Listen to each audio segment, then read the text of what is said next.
Halo semuanya, pada kesempatan kali ini saya ingin memaparkan sedikit mengenai cost of capital. Nah, sebelumnya perkenalkan nama saya Nur Anissa Septiani dari MB4409 dengan NIM 140120459. Nah, apa sih definisi dari cost of capital ini? Cost of capital merupakan biaya real yang harus dikeluarkan oleh pihak perusahaan untuk mendanai suatu investasi ataupun operasional perusahaan, baik itu yang berasal dari hutang, saham preference, saham biasa, maupun laba ditahan. Nah, cost of capital ini tentunya memiliki beberapa manfaat. Bagi investor, tingkat pengembalian dari cost of capital merupakan benefit atau keuntungan atas investasinya. Cost of capital ini tentunya memiliki beberapa manfaat, di mana bagi investor tingkat pengembalian dari cost of capital merupakan benefit atau keuntungan atas investasinya.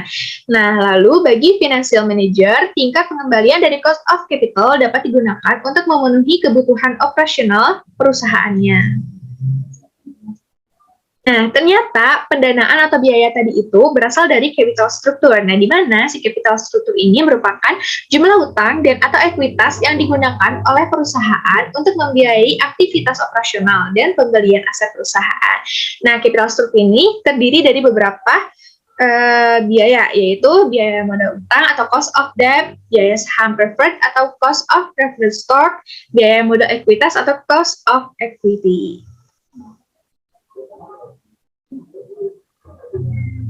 Nah, yang pertama tadi ada cost of debt. Nah, apa sih cost of debt ini?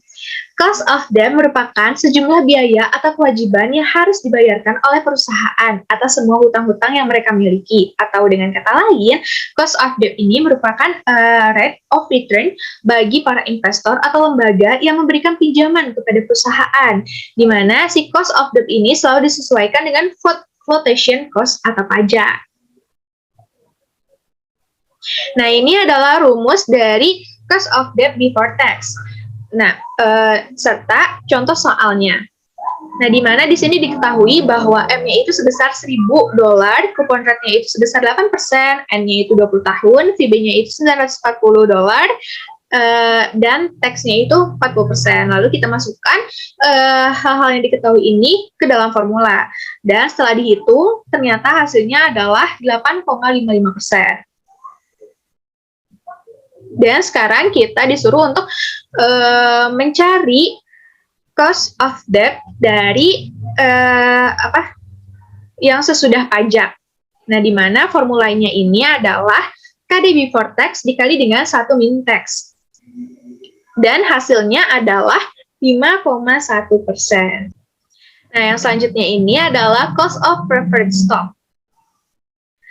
Di mana untuk mencari cost of preferred stock ini hampir sama dengan cara mencari tingkat pengembalian. Nah, namun dalam cost of preferred stock kita harus mempertimbangkan biaya flotasi yang terkait dengan penerbitan saham preferred. Nah, ini adalah contoh soal serta formula dari cost of preferred stock before tax.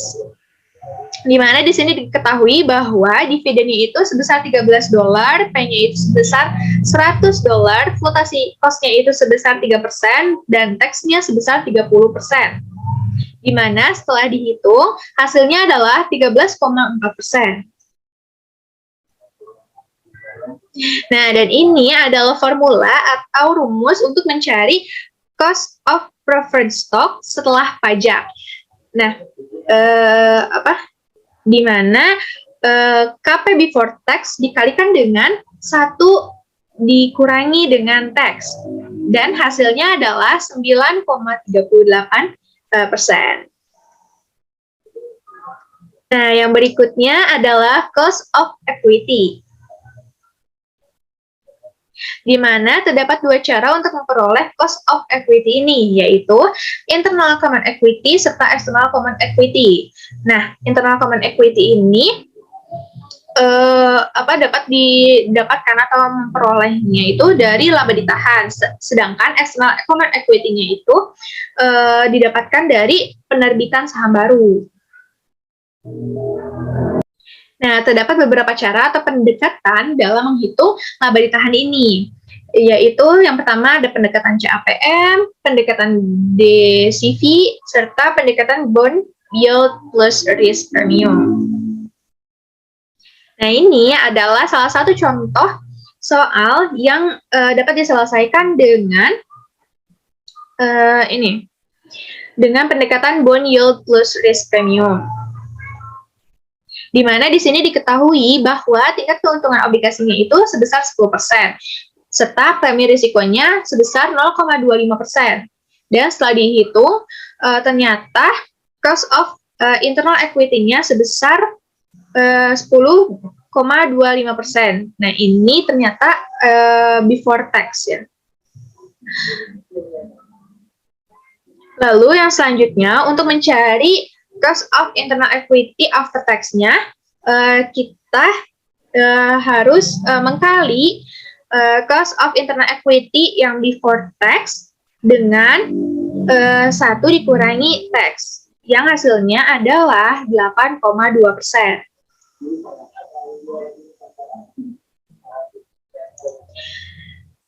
Nah, ini adalah contoh soal dari cost of internal equity dengan menggunakan formula atau rumusan biasa. Di mana di sini diketahui bahwa P-nya itu sebesar 54,40 dolar, dividennya sebesar 0,28 dolar, dan growth-nya sebesar 14,6%. Yang pertama, kita itu cari return earning-nya dulu. Nah, di sini return earning-nya diketahui setelah dicari yaitu sebesar 32%. Lalu kita masukkan ke rumus untuk mencari cost of internal equity. Nah, di mana di sini hasilnya itu 15,11%.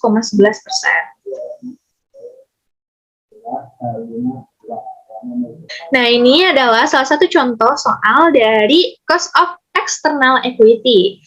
Nah, di mana di sini diketahui bahwa dividennya itu sebesar 200, harga jual sahamnya sebesar 3.000, floating cost-nya sebesar 5%, serta growth-nya sebesar 5,5%.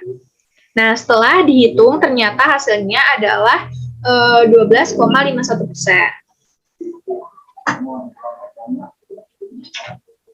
Nah, untuk berikutnya adalah weighted average cost of capital atau WACC. Nah, di mana si WACC ini merupakan rasio keuangan yang menghitung biaya pendanaan perusahaan untuk memperoleh aset dengan membandingkan struktur utang dan ekuitas bisnis. Nah, manajemen biasanya menggunakan rasio ini untuk memutuskan apakah si perusahaan harus menggunakan utang atau ekuitas untuk membiayai pembelian aset barunya.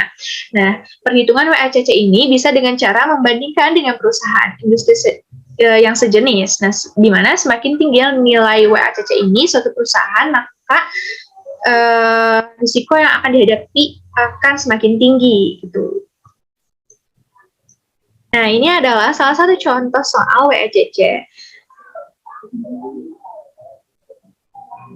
Nah, di mana di sini itu diketahui bahwa WC-nya itu sebesar 40%, WP-nya itu sebesar 10%, WD-nya itu sebesar 50%, KC-nya itu sebesar 18%, KP-nya 10%, KD-nya 8%, dan tax-nya sebesar 35%.